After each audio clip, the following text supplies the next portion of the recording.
welcome to your Daily 5 for Tuesday, July 29th, 2025. As part of our bonanza of randomly selected movies, Lando and I watched a film from 1990 that I have heard of because it has an infamous title, 1990's Frankenhooker by Frank Henenlotter, I believe is the director's name. I may have the first name wrong. Henenlotter is definitely the last name. The director of another classic, Basket Case, which I think at some point Lando and I will also watch. I've seen that one. I guarantee Lando hasn't.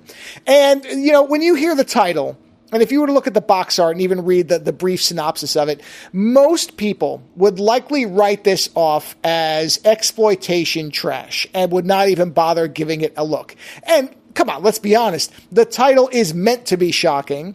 The overall idea of the movie is meant to be startling and, you know, to be, I guess, to some people off-putting. But at its heart, this movie is really a live-action cartoon comedy that just happens to center around a group of sex workers who are being used as body parts to rebuild a dead girlfriend of a mad scientist. Now, that description alone also sounds like an exploitation film, but that's not really even fair because that's not something that's actually really going to happen. It almost happens by accident. I don't want to reveal the entire movie to you, but again, this movie functions so differently than I think either of us had expected and was genuinely funny at times. Also depicts a version of New York that no longer exists because even though it was released in 1990, from what I've read, this movie took over a decade to actually make. And so you do get many shots of a New York City that probably will never exist. Well, it will never exist the way it was at that time. So it really is a snapshot of a city that is largely very tourist-oriented now and very clean and certainly a much different place than it was in the late 70s, early 80s. So that alone, if you're a fan of that stuff, you'll get out of it. But also, there is some genuinely impressive effects work in this thing. There are there's one major set piece in the middle of the film, more or less, that most people probably have seen if you've seen anything of this film. But there's also really just effective horror effects, but they are set inside of a comedy. Very similar to something like, I would say, Evil Dead 2 or Reanimator, that type of general feeling to it. But even Reanimator is more of a horror film than Frankenhooker is. Frankenhooker is primarily a comedy that introduces these kind of zany horror elements. So it is closer to an Evil Dead 2 than anything else. And if you go in knowing that, and that's something you enjoy, then you will likely have an absolute blast with this movie.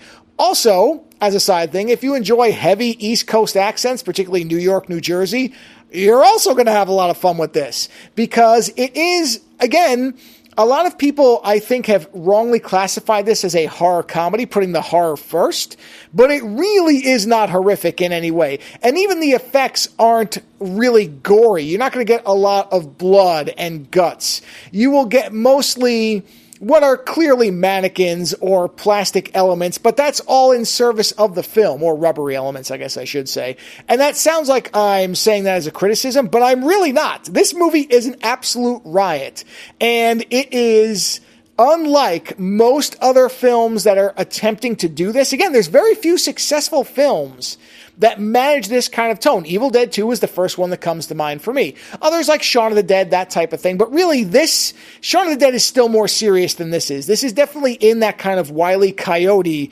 comedy thing where you're not really ever buying that this is real world. Nothing about it actually feels real outside of the fact that there is some actual footage of sex workers on the street in New York City that were taken guerrilla style. So they weren't really acting per se. They were just being filmed as a car drove by. But everything as far as the actual main plot elements, none of that ever feels like it's actually grounded in reality. It all feels like something that is, you know, almost like a Brazil, a Terry Gilliam type of thing, where there's a level of unreality to everything that you're seeing.